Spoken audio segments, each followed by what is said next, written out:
जो खुद से गाड़ी ले लेता है बिना ड्राइविंग स्कूल के सीखे, खुद से सीखता है ना, वो वैसे ही सांप जैसे चलाता है। हाँ। उसमें क्या होगा, खुद को तो नुकसान पहुंचाएगा ही, उसके साथ साथ दूसरों को भी नुकसान पहुंचाता है। आपको उसके रूल्स के बारे में पता नहीं है, उसके सेफ्टी रेगुलेशंस पता नहीं है, आप जैसे पाए वैसे उड़ाएं। गूगल में भी आप सर्च करेंगे ड्रोन ट्रेनिंग इंस्टीट्यूट, तो रिलॉन आरपीटीओ के नाम से हमारा ये आता है इंस्टीट्यूट। मतलब आगे स्कोप रहेगा, बहुत सारी इंडस्ट्रीज है जहाँ पे ड्रोन से अपॉर्चुनिटीज़ हैं। आपके पास एयरलाइंस में कितनी नौकरियाँ हैं, लेकिन ड्रोन में आपको हर इंडस्ट्री में नौकरी मिलेगी।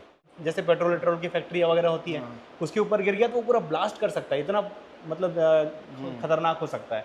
छत्तीसगढ़ की राजधानी रायपुर में एकमात्र इंस्टीट्यूट है ड्रोन इंस्टीट्यूट रिलॉन एयर। हम लोग रिलॉन एयर इंस्टीट्यूट में घूमने आए हैं और रिलॉन एयर इंस्टीट्यूट में ड्रोन का प्रशिक्षण दिया जाता है। तो ड्रोन प्रशिक्षण देने वालों से बातचीत करेंगे और क्या क्या सिखाते हैं, कैसे सिखाते हैं, इन सारी चीज़ों को बताऊंगा मैं आपको। तो हम लोग अंदर चलते हैं और यहाँ मिलते हैं लोगों से। अभिनंदन सर। अरे भाई आइए, तो अभिनंदन सर है, अभिनंदन सर से बातचीत करेंगे और मैम भी यहाँ हैं। तो सर हम लोग ड्रोन के बारे में जानकारी पता करने आए थे आपसे जी। हमको पता चला था कि यहाँ ड्रोन की ट्रेनिंग दी जाती है। जी, आप एकदम सही जगह पे आए हैं। बेसिकली अभी आपको सुने होंगे या रायपुर शहर में देखे होंगे, जगह जगह लगे हुए हैं कि ड्रोन उड़ाना वर्जित है ना, प्रतिबंध बिना है। लाइसेंस के उड़ाना उसमें अपराध है। हाँ। तो एक्चुअल में ऐसा है कि जो एविएशन विभाग है केंद्र सरकार का, उस विभाग के अंतर्गत ऐसा है कि पूरे भारतवर्ष में कहीं पे भी अगर आप ड्रोन उड़ाते हैं तो आपके पास लाइसेंस होना ज़रूरी है। तो वो लाइसेंस देने के लिए अलग अलग राज्यों में इंस्टीट्यूट खोले गए हैं। तो वैसे ही हमारा एक इंस्टीट्यूट है जहाँ पे हम ड्रोन उड़ाने का ट्रेनिंग और लाइसेंस प्रोवाइड करते हैं। ऐसा अभिनंदन भैया, मैं ये जानना चाहूँगा क्योंकि मैं अधिकांश देखा हूँ शादियों में ड्रोन उड़ते हैं या कोई खरीद लेता है तो ड्रोन उड़ाता है, वो खरीद लेता है, फिर क्या क्या बोलते हैं ना घर में कि जिसके घर में गाड़ी होती है तो गाड़ी चलाना सीख जाता है, तो जिसके पास में ड्रोन होता है वो चलाना सीख जाता है। तो ट्रेनिंग लेने की आवश्यकता क्यों है उसको? देखो क्या होता है, जैसे आजकल आप देखे होगे इंस्टाग्राम में बाइकर लोगों से लहरा लहरा के गाड़ी चलाते रहते हैं, सांप बनते रहते हैं। ठीक है, तो जो खुद से गाड़ी ले लेता है बिना ड्राइविंग स्कूल के सीखे, खुद से सीखता है ना, वो वैसे ही सांप जैसे चलाता है। हाँ। उसमें क्या होगा, खुद को तो नुकसान पहुंचाएगा ही, उसके साथ साथ दूसरों को भी नुकसान पहुंचाता है। फिर अपराध पंजीबद्ध होते हैं। फिर अपराध पंजीबद्ध होते हैं, गाड़ी जब्त होती है, उनके ऊपर केस चलते हैं।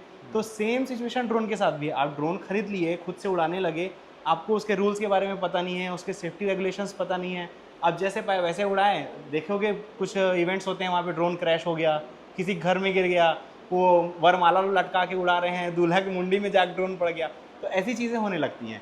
तो यही कारण है कि आपको अगर कोई चीज़ खरीद रहे हो, है ना, कोई चीज़ आप उड़ा रहे हो या कोई चीज़ चला रहे हो, तो उसका सही तरीके से उड़ाने की जो पद्धति है वो आपको पता होनी चाहिए।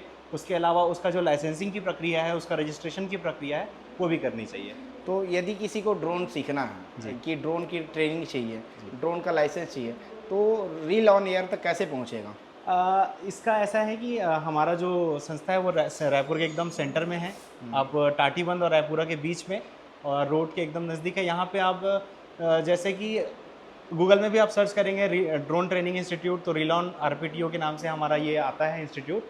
तो इस इंस्टीट्यूट में आप आके इनरोल कर सकते हैं। 5 दिन का कोर्स होता है जिसमें 3 दिन हमारा ऑनलाइन क्लास रहता है और 2 दिन हमारा ऑफलाइन क्लास रहता है। सॉरी, 2 दिन हमारा ऑनलाइन क्लास रहता है और 3 दिन ऑफलाइन क्लास रहता है। ऐसा जी। तो किस प्रकार से बच्चे लोग सीखने आते हैं, कैसे बच्चे इनको सीखना, मतलब कैसे लोगों को इसकी ट्रेनिंग लेनी चाहिए? जी, ये आपने बहुत अच्छा सवाल पूछा है, क्योंकि एक तो इसमें 2 कैटेगरी को हम मतलब बोल सकते हैं। पहला कैटेगरी ये कि जो लोग पहले से ड्रोन उड़ा रहे हैं, है ना, जो प्रोफेशनली इसमें काम कर रहे हैं, जिनके पास लाइसेंस नहीं है, उनके लिए एक अच्छी अपॉर्चुनिटी है कि छत्तीसगढ़ में रह के ही उनको मतलब लाइसेंस की सुविधा उपलब्ध हो जा रही है। दूसरी सबसे ज़्यादा इम्पोर्टेंट जो मतलब ड्रोन के क्षेत्र में अभी आप देखेंगे, प्रधानमंत्री नरेंद्र मोदी जी भी अपने स्पीच में एक ना एक बार जिक्र कर देते हैं, ड्रोन दीदी योजना, है ना, या लखपति दीदी योजना। तो ऐसे बहुत सारी सरकार की योजनाएं आने वाली हैं और भी, जिसमें ड्रोन का मतलब आगे स्कोप रहेगा। बहुत सारी इंडस्ट्रीज़ है जहाँ पे ड्रोन से अपॉर्चुनिटीज़ हैं, वहाँ पे ड्रोन पायलट की नौकरियाँ निकल रही हैं कंटिन्यू, आप देखेंगे तो जो लोग बेरोज़गार हैं उनके लिए भी एक अच्छा अपॉर्चुनिटी है। अगर वो ड्रोन पायलट बन जाते हैं, ड्रोन सीख लेते हैं, तो उनके लिए जॉब की अपॉर्चुनिटीज़ खुल जाएंगी। यहाँ पे जैसे कि आप एक एग्जांपल देता हूँ, मैं ना एक इंस्टीट्यूट गया था, तो वहाँ पे एविएशन के कोर्स चलते हैं जहाँ पे वो एरोप्लेन और ये सब के बारे में बताते हैं।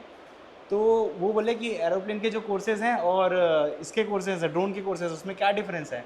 मैं बोला कि आपको लगता ज़रूर है कि एरोप्लेन वाला जो कोर्स है ना, एरोनॉटिक्स का जो कोर्स है वो बहुत बड़ा है, लेकिन सही मायने में देखा जाए ना तो ये ज़्यादा बड़ा है। क्यों? क्योंकि इसमें जॉब अपॉर्चुनिटीज़ ज़्यादा हैं। आपके पास एयरलाइंस में कितनी नौकरियाँ हैं, लेकिन ड्रोन में आपको हर इंडस्ट्री में नौकरी मिलेगी। क्योंकि आपको जैसे माइनिंग में जाएंगे तो जो खुदाई होती है उसका ड्रोन से सर्वे होता है, रोड बनते हैं उसका वीडियोग्राफी होता है, फिल्म मेकिंग होती है, आजकल छत्तीसगढ़ में फिल्में बन रही हैं अच्छी अच्छी, फिल्मों में अगर ड्रोन उड़ाना है तो वहाँ पे भी ड्रोन का, मतलब हर क्षेत्र में ड्रोन का इस्तेमाल होता है और हर क्षेत्र में नौकरियों के संभावनाएं हैं। तो ड्रोन के लिए मतलब कोई ड्रोन की ट्रेनिंग ले रहा है तो जॉब उसको आसानी से मिल सकता है? बिल्कुल बिल्कुल आसानी से मिल सकती है। छत्तीसगढ़ में अभी हम लगभग हमारी कंपनी जो है वो भी 7-8 सालों से सर्वे का भी काम कर रही है, ठीक है। और उसके अलावा दिल्ली से बहुत सारी कंपनियां हैं जो आती हैं यहाँ पे सर्वे करती हैं। जैसे बस्तर के कुछ क्षेत्रों में नई रेल लाइन जो बन रही है उसका ड्रोन से सर्वे होता है। अब वो कंपनियों को दिल्ली में से टीम लेके आना, यहाँ पे सर्वे कराना वो महंगा पड़ता है। जब छत्तीसगढ़ के यहाँ के लोगों के पास ड्रोन लाइसेंस होगा, ड्रोन उड़ाना आएगा, तो वो क्यों इतना दूर आएंगे? यहाँ से वो पायलट हायर करेंगे और वो या नौकरी पे रखेंगे और वो करवा सकते हैं अपना काम। ऐसे ही जैसे एनटीपीसी और ऐसे इंडियन आर्मी, ऐसे बहुत सारी चीज़ें हैं जो जहाँ पे ड्रोन का मतलब इस्तेमाल किया जा रहा है, वहाँ पे भी अपॉर्चुनिटीज़ हैं। ये अंतिम सवाल है अभिनंदन जी आपसे जी। कि जो ड्रोन सीख रहे हैं या जो ड्रोन नहीं सीखे हैं, बिना सीखे ड्रोन चला रहे हैं, उनके ऊपर क्या क्या अपराध पंजीबद्ध हो सकता है? पुलिस क्या क्या अपराध पंजीबद्ध कर देखिए, सकती मैं है? ना एक इसका बहुत अच्छा एग्जांपल बताता हूँ। जब हमने ये इंस्टीट्यूट चालू किया तो चालू करने के दौरान ना एक फ़ोन आया हमको कि बोले कि इसका लाइसेंस का ज़रूरत क्यों है करके। हाँ। तो हमने बताया कि भाई इसके नियम कानून हैं, क्योंकि आप जो ड्रोन उड़ा रहे हैं उसमें बहुत रिस्की होता है। वो अगर किसी ज्वलनशील जैसे पेट्रोल वेट्रोल की फैक्ट्री वगैरह होती है उसके ऊपर गिर गया तो वो पूरा ब्लास्ट कर सकता है, इतना मतलब खतरनाक हो सकता है। तो उसके लिए ना सरकार ने नियम बनाया है कि अगर कोई भी व्यक्ति बिना परमिशन, बिना लाइसेंस के अगर ड्रोन उड़ाते पाया जाता है तो उसका 1 लाख रुपए की सज़ा और 2 साल की कैद तक का प्रावधान है। मतलब उनको इतनी बड़ी सज़ा हो सकती है। तो इसी दौरान एक कॉल आया था, तो वो बोलते हैं कि अरे हम तो सीएम हाउस के ऊपर उड़ा देते हैं, हम तो सीएम का कार्यक्रम चल रहा है उसमें उड़ा देते हैं, कुछ नहीं होता करके। देखिए क्या होता है, आज से आप 15 साल 20 साल पहले की बात करेंगे तो मोटरसाइकिल चलाने में लाइसेंस वाइसेंस चेकिंग नहीं होती थी। जैसे ही एक्सीडेंट बढ़ने लगे, केस बढ़ने लगे, अब आप निकल के देखिए, बिना हेलमेट निकलेंगे तो सीधा फाइन है आपको। तो सेम वैसा ही है, आपको पता नहीं है, कार्यवाही अब तक हुई नहीं है, अब कार्यवाही होनी चालू हो गई है, तो आपको समझ में आएगा कि लाइसेंस का क्या महत्व है। तो देखिए भैया, जो शादी ब्याह में ड्रोन उड़ाते हैं या कोई भी खरीद ले रहा है 1 लाख 1.5 लाख रुपए में ड्रोन, और यदि उड़ाना शुरू कर लेते हैं तो ये वीडियो देख लीजिए और समझ जाइए कि ड्रोन यदि आप खरीद रहे हैं तो ड्रोन का लाइसेंस लेने की भी ज़रूरत है। जैसे हम बाइक खरीदते हैं तो बाइक चलाने के लिए लाइसेंस लेने की ज़रूरत होती है, ठीक वैसे ही ड्रोन खरीदने के बाद ड्रोन चलाने का लाइसेंस लेने की ज़रूरत होती है। तो आपको पहले प्रशिक्षण दिया जाएगा ड्रोन चलाने के लिए, कैसे ड्रोन चलाते हैं, उसके बाद फिर आपको लाइसेंस भी मिल जाएगा ड्रोन चलाने का। तो ये सारी कहानी है। आपको ये पूरा वीडियो कैसा लगा आप बताइएगा। और ये रायपुर का रील ऑन एयर इंस्टीट्यूट है जहाँ ड्रोन की ट्रेनिंग दी जाती है। आप भी आइए और सीखिए और बताइएगा ये वीडियो पूरा कैसा बना है।